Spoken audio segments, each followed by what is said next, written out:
बहुत बहुत नमस्कार, स्वागत है आपका ई आयुर्वेदा में। तो आज हम बीएमए सेकंड प्रॉफ के चरक संहिता के निदान स्थान एंड रोग निदान दोनों ही सब्जेक्ट्स के बहुत इंपॉर्टेंट रोग पढ़ने वाले हैं। तो आज हम पढ़ेंगे निदान स्थान का अध्याय 6 शोष अध्याय का पार्ट 1। अब ये जो शोष वर्ड है इसको हम मॉडर्न में टीबी दैट इज ट्यूबरकुलोसिस के साथ कंपेयर कर सकते हैं। जो टॉपिक्स हम इस वीडियो लेक्चर में कवर करने वाले हैं वो है फर्स्ट शोष का परिचय, सेकंड शोष के 4 कारण, थर्ड साहस जनित शोष के निदान संप्राप्ति एंड लक्षण, देन संधारण जनित शोष के निदान संप्राप्ति एंड लक्षण एंड क्षय जनित शोष के निदान संप्राप्ति एंड लक्षण। तो ये सारे टॉपिक्स हम पार्ट 1 में करेंगे। देन पार्ट 2 में हम लास्ट जो कारण है दैट इज विषमाशन जनित शोष एंड राज्य क्षमा के बारे में पढ़ेंगे। अब ये टॉपिक आपको रोग निदान में बहुत बार पूछा जाता है। उसमें राज्य क्षमा के जो रूप हैं उनके बारे में बहुत बार 5 मार्क्स का एंड इवन 10 मार्क्स का भी question with comparison to tuberculosis आ जाता है। तो मेक श्योर आप इस वीडियो लेक्चर को एंड इसके पार्ट 2 को बहुत ध्यान से देखें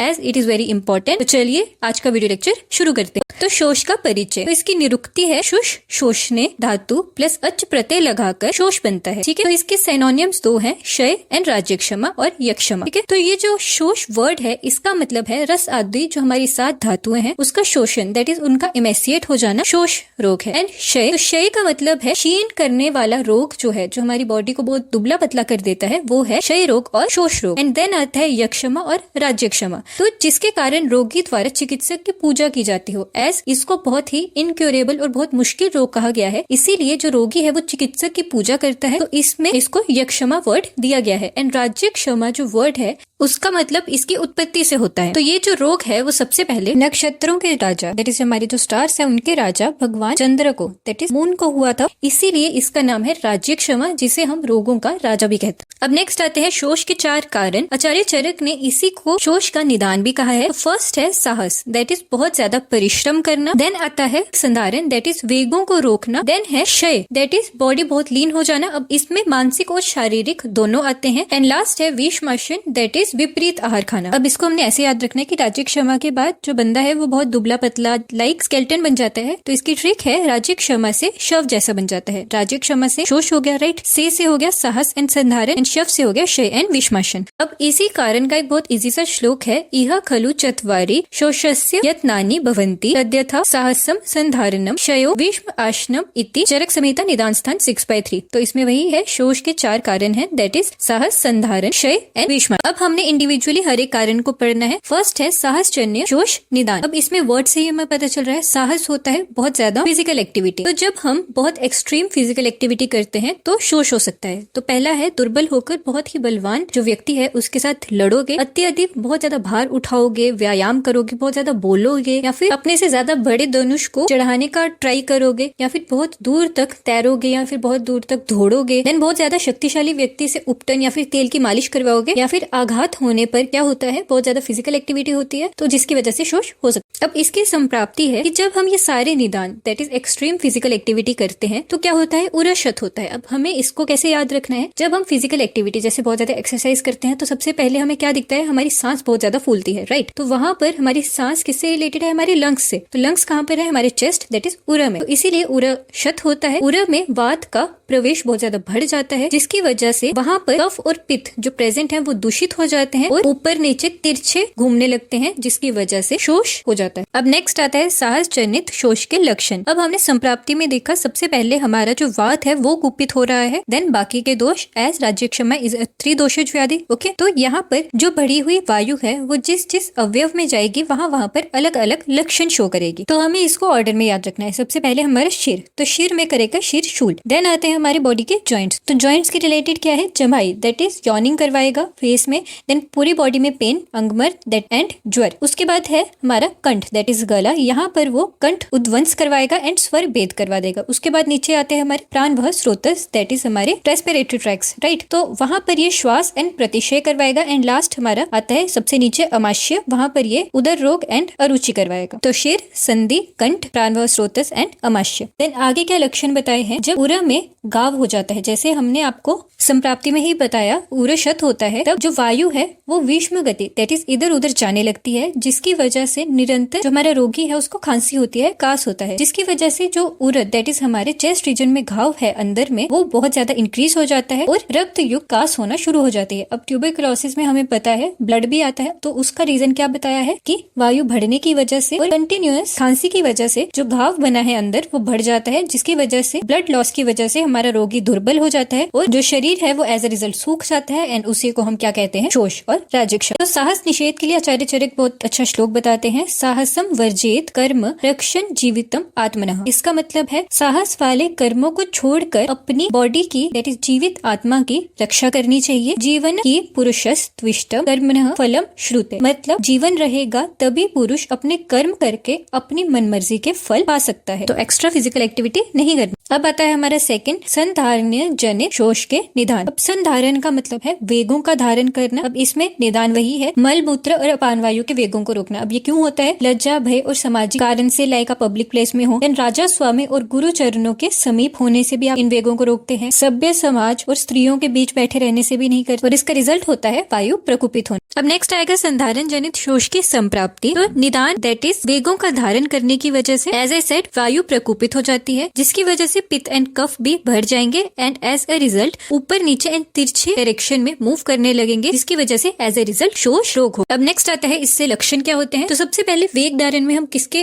वेगों का धारण करते हैं, जैसे मल का मूत्र का। तो क्या होता है, अतिसार हो सकता है और मल जो है वो बहुत ज्यादा सूखने भी लग सकता है, तो ये चीजें हो सकती हैं। देन जो हमने देखा कि वायु प्रकुपित हो जाता है, उसकी वजह से वो पूरी बॉडी में फैलकर शूल भी कर सकता है। देन बॉडी में सबसे ऊपर शीर्षूल, अब साहसजन्य में भी शीर्षूल था, यहाँ पर भी शीर्षूल हो सकता है। देन कंठ और उरा में पीड़ा होती है एंड काश श्वास ज्वर स्वरभेद प्रतिशय, ये सारे हमने साहस जनित में भी लक्षण देखे थे, ये सारे यहाँ पर भी होते हैं, जिससे एज ए रिजल्ट धीरे धीरे जो बॉडी है वो सूखने लगती है, शोषण होने लगता है और राजक्षम हो जाता है। तो इससे आचार्य चरक शरीर की प्रधानता बताते हुए एक बहुत अच्छा श्लोक बताते हैं, दैट इज सर्वम अन्यत प्रतिजय, दैट इज सारी चीजों को छोड़कर शरीरम अनुपाल्यत, मतलब शरीर का पालन करना चाहिए। तद भावे ही भावानाम सर्वा भाव शरीरी नाम, क्योंकि शरीर होने पर ही सारे के सारे भाव सारे के सारे कार्य आप कर सकते हैं। तो लास्ट है क्षय जनित शोष के निदान। तो क्षय का मतलब होता है कम हो जाना, वेस्ट हो जाना। तो इसमें दो चीजें आती हैं, मानसिक एंड शारीरिक दोनों। तो मानसिक में जैसे बहुत ज्यादा शोक करते हैं, चिंता करते हैं, ईर्ष्या, उत्कंठ, भय, क्रोध, इन चीजों से करने से मेंटली जो दिमाग है वो कम होने लगता है, राइट। और जो मनुष्य कृष है दैट इज दुबला पतला हो गया है, उसके बाद भी वो रूक्ष अनपान खाता है और कोई स्वभाव से ही दुर्बल है, उसके बाद भी वो भूखा रहता है और थोड़ा भोजन खाता है, तो उसको क्षय जनित शोष हो सकता है। अब क्षय में क्या होता है, हमारी जो सारी धातुएं हैं वो खत्म होती जाती हैं। अब वो दो ऑर्डर्स में होती हैं, या फिर तो अनुलोमन दैट इज रस रक्त मांस मेद, इस ऑर्डर में दैट इज असेंडिंग ऑर्डर, या फिर प्रतिलोमन दैट इज डिसेंडिंग ऑर्डर, पहले शुक्र देन मज्जा, ऐसे ऊपर ऊपर जाते हुए उनका क्षय होता जाता है। तो अनुलोमन क्षय जनित शोष तो वेरी इजी है। अब इंसान जो है वो हमारा खाना नहीं खाएगा, अब खाना नहीं खाएगा तो उसको रस नहीं मिलेगा। अब जब रस नहीं मिलेगा तो हमें पता है जो धातुएं हैं वो ऑर्डर में बनती हैं, रस देन रक्त देन मांस देन मेद। तो अब पहले ही धातु नहीं बनेगी तो आगे की तो बनेगी ही नहीं, इसीलिए सारी धातुएं क्षय हो जाएंगी। तो वही लिखा है, हृदय में रस धातु क्षीण हो जाती है, जिससे आगे की धातुएं भी क्षीण हो जाएंगी, शोष की प्राप्ति होगी और यक्षमा रोग हो। देन प्रतिलोमन क्षय जनित शोष में क्या होता है, जब मनुष्य में पहले ही शुक्र का क्षय हो, उसके बाद वो स्टिल मैथुन करे तो रक्त वाहिनी जो सिराएं हैं दैट इज आर्टरीज हैं, उनका अवरोध हो जाता है और वो शुक्र वाही जो स्रोतस है उसमें चली जाती है, जिसकी वजह से संधियां दैट इज हमारे जॉइंट्स हैं वो ढीले डाले हो जाते हैं, शिथिल हो जाते हैं, बॉडी में रुक्षता और दुर्बलता आने लगती है, वायु बढ़ जाती है और वो इधर उधर जाकर रक्त और मांस को भी सुखा देती है, जिसकी वजह से अंशफल्क दैट इज हमारे जो कंधे हैं वहां पर कष्ट होने लगता है, गला खराब हो जाता है, जिसकी वजह से खांसी होती है और धीरे धीरे पूरी बॉडी सूखने लगती है। अब इसमें लक्षण आ जाते हैं, अंगमर्द होगा, पूरी बॉडी में पेन होगी, अपचन हो जाएगा एंड अरुचि होगी, उसके बाद वायु से ज्वर कास स्वर भेद और प्रतिशय हो जाता है एंड उरस घाव हो जाता है, दैट इज बहुत बार खांसी करने से परफोरेशन हो जाएगी चेस्ट में एंड जिसकी वजह से खांसी के साथ रक्त आएगा एंड बॉडी तो दुर्बल होगी। नेक्स्ट आचार्य चरक शुक्र के बारे में बताते हैं,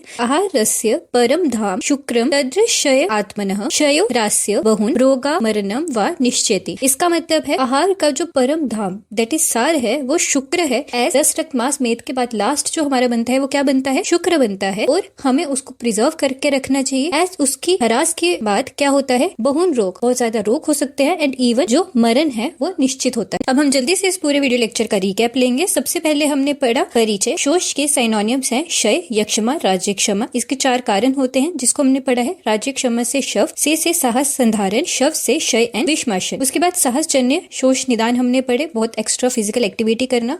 संप्राप्ति थी कि उरशत होगा, उर में वात बढ़ जाएगा, कफ पित्त भी दूषित होंगे, ऊपर नीचे जाने लगेंगे। उसके बाद हमने लक्षण देखे, सबसे पहले शिर में शीरशूल, देन संधि में जबाई, अंगबर, ज्वर, देन कंठ में कंठ उद्वंस, स्वर भेद, देन प्राणवाह स्रोतस में श्वास एंड प्रतिशय एंड अमाशय में उदर रोग एंड अरुचि। देन बताया है कि वायु के भर जाने से निरंतर कास होगा, उर में घाव होगा और रक्त के साथ कास होगा, जिससे आचार्य चरक कहते हैं शरीर की रक्षा के लिए साहस के कार्य छोड़ देने चाहिए, एस जीवित पुरुष ही कर्म करके अपने मन के फल पा सकता है। देन संधारण जनित शोष के निदान देखे, दैट इज राजा, लज्जा, भय वगैरह, इनकी वजह से वेग का धारण करने से होता है। इसमें वायु प्रकोपित होती है, कफविद उभर जाते हैं एंड इसके लक्षण क्या है, शीरशूल, कंठ, उदर में पीड़ा, काश, श्वास एक्सेट्रा। उसके बाद इसके लिए आचार्य चरक कहते हैं कि सारी चीजें छोड़कर शरीर का पालन करना चाहिए, एस शरीर ही है तो सब कुछ है, ठीक है। उसके बाद क्षय जनित शोष का निदान देखा, चिंता, कृश होने पर खाना पीना छोड़ देने से। अब इसमें दो टाइप्स ऑफ क्षय जनित शोष है, अनुलोमन वाला जिसमें सबसे पहले रस धातु हो गई, देन रक्त, मेद, मांस, मज्जा एक्सेट्रा। उसके बाद दूसरा है प्रतिलोमन, जिसमें शुक्र के क्षय के बाद एक्स्ट्रा मैथुन करने से रक्तवाहिनी स्रोतस में अवरोध हो जाता है। उसकी वजह से संधियां शिथिल होकर रुक्षता, दुर्बलता बढ़ जाती है, वायु बढ़ती है, कफ पित्त भी वेटिएट हो जाता है, जिसकी वजह से रक्त, मांस सूखने लगता है और धीरे धीरे पूरी बॉडी सूखने लगती है। अब इसके लक्षण क्या है, अंगमर्द, अरुचि, अपचन, ज्वर का, स्वर भेद, प्रतिशय और रक्त वाली खांसी एंड दुर्बलता। इसके लिए आचार्य चरक कहते हैं आहार का जो परम धाम है वो शुक्र है और इसकी हमें रक्षा करनी चाहिए, एज इसके हरास होने से बहुत सारे रोग और मरण भी निश्चित।